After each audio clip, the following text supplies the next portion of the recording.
ആധുനിക നിലവാരത്തിൽ പണിയുന്ന റോഡിൽ അശാസ്ത്രീയമായ കലുങ്ക് നിർമ്മാണം നാട്ടുകാരെയും സമീപവാസികളെയും ദുരിതത്തിലാക്കുന്നു. പെരുവ പിറവം റോഡിൽ KCB ഓഫീസിന് സമീപമാണ് കലുങ്ക് നിർമ്മിച്ചിരിക്കുന്നത്.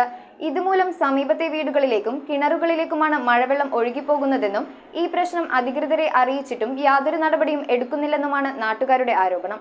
പെരുവ പിറവം റോഡിന്റെ പകുതി ഭാഗം മാത്രമാണ് കലുങ്ക് നിർമ്മിച്ചിട്ടുള്ളത്. ബാക്കി ഭാഗം പഴയ പോലെ തന്നെ കിടക്കുകയാണ്. ഇതുമൂലം മഴ പെയ്യുമ്പോൾ പെരുവ ജംഗ്ഷൻ മുതൽ വരുന്ന വെള്ളം ഒഴുകിപ്പോകാൻ കഴിയാതെ സമീപത്തെ വീടുകളിലേക്കും കിണറുകളിലേക്കും ഒഴുകിയെത്തുന്നത് പതിവാണ്. റോഡിന്റെ പകുതി ഭാഗം 10 അടിയോളം വീതിയിലാണ് നിർമ്മിച്ചിരിക്കുന്നത്. എന്നാൽ റോഡിന്റെ ബാക്കി പകുതി ഭാഗം പഴയ 3 അടിയോളം മാത്രമുള്ള കലുങ്കാണ്. ഇതിലൂടെ വെള്ളം ഒഴുകിപ്പോകുവാൻ താമസം നേരിടുന്നുണ്ടെന്നും ഇതുമൂലം സമീപത്തെ വീടുകളിലേക്കും കിണറുകൾ കാനിരം കണ്ടം ഭാഗത്തേക്ക് പോകുന്ന വഴിയിലേക്കും വെള്ളം കയറുന്നത് പതിവാണെന്നും നിരവധി തവണ അധികൃതരെയും ജനപ്രതിനിധികളെയും വിവരമറിയിച്ചിട്ടും യാതൊരു നടപടിയും എടുക്കുന്നില്ലെന്നാണ് നാട്ടുകാരുടെ ആരോപണം. വെള്ളപ്പൊക്ക ദുരിതാശ്വാസ പദ്ധതിയിൽ ഉൾപ്പെടുത്തി മുളക്കുളം മുതൽ പെരുവ റോഡ് വരെ ഉയർത്തിപ്പണിയുന്ന റോഡാണിത്. കിലോമീറ്ററിന് ഏകദേശം 5 കോടിയോളം രൂപ ചിലവഴിച്ചാണ് നിർമ്മാണം നടക്കുന്നത്. റോഡിന്റെ ബാക്കി ഭാഗം കൂടി കലുങ്ക് നിർമ്മിക്കാൻ അടിയന്തര നടപടി സ്വീകരിക്കണമെന്നാണ് നാട്ടുകാരുടെ ആവശ്യം.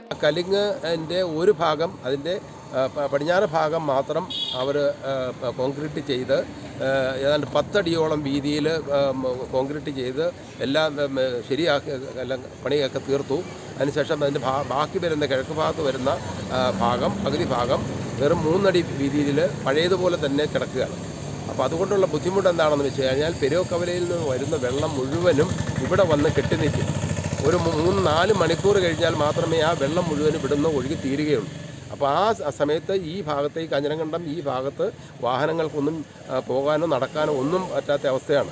News bureau Piravam. ഓം നമോ ഭഗവതേ വാസുദേവായ ധന്വന്തരയേ അമൃതകലശഹസ്തായ സർവാമയ വിനാശനായ ത്രൈലോക്യനാഥായ മഹാവിഷ്ണവേ നമഃ.